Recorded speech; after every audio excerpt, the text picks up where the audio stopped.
Volevo ringraziare il professore Franco Ferrari, ma il mio italiano non è sufficiente per più di 5 minuti, 30 secondi.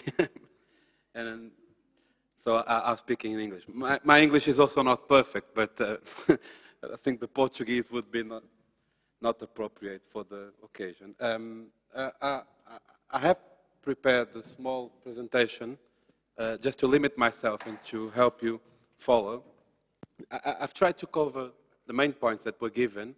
Of course, I think it's necessary to give you also a brief introduction to local government in Portugal, so you can understand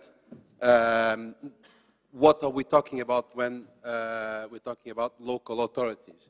Well, this is a very actual issue here in Italy. The constitution in Portugal strictly states that Portugal is a unitary state. So we have no self-government except for the islands of Azores and Madeira that have self-government, so they have political institutions of their own, although, of course, they are under the laws of the Republic as well. In fact, the Constitution states that local authorities are administrative regions, municipalities, and parishes. Well, administrative regions, in fact, don't exist. They have never been established, and although they are,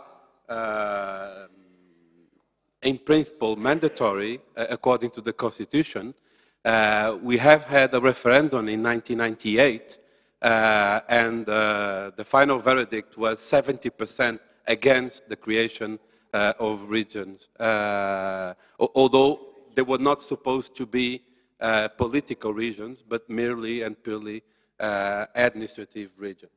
Parishes is the English possible translation for the word freguesia in Portuguese, which is in fact a kind of civil parish, because the design of the territory was based on the religious parochias, and they still exist.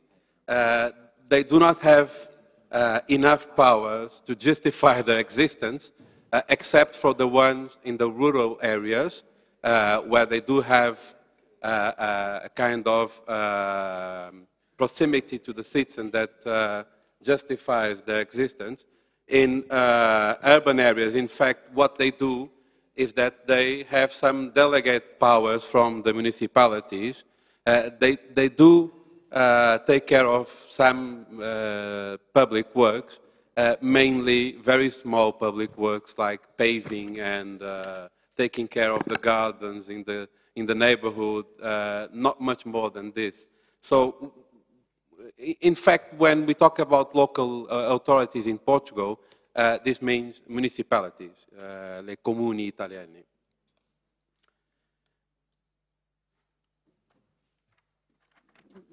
We do have in the Constitution as well a principle of administrative autonomy of local authorities. In the last 10 or 15 years, I would say that the trend is more centralization and less decentralization, although the Constitution have never been changed. One of the reasons, of course, is that despite the fact that the Constitution also states the financial autonomy of local authorities, they are not really autonomous. They depend mainly on the transfer of funds from central state. So this means that apart from larger municipalities like Lisbon or Porto and others, most of the municipalities, in fact, are financially, and I would say also politically, dependent from central government. So